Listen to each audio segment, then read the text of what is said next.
காவேரி ஓடுகிறாள், கடலை நாடுகிறாள், போகும் வழியெங்கும் பச்சை கம்பளம், பூத்து குலுங்கும் பூக்களின் கும்மாளம்,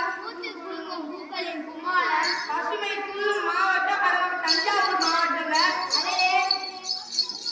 பசுமை பொழிப்பாலும் பாடுபட்ட செழிப்பாலும் பாரம்பரியத்துக்கு பஞ்சம் இல்ல,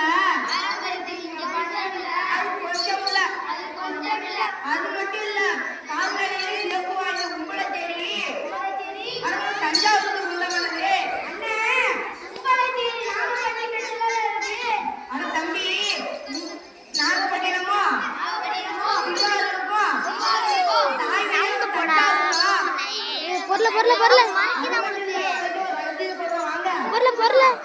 எல்லா குடும்பத்திலையும் கணவன் மனைவி சண்டை போடாம இருக்கிறதுக்கு வழி நம்ம தஞ்சாவூர் மண்ணுல இருக்கு. ஆனா நம்ம தலையாட்டி பொம்மையை பத்தி கத்துவாங்க.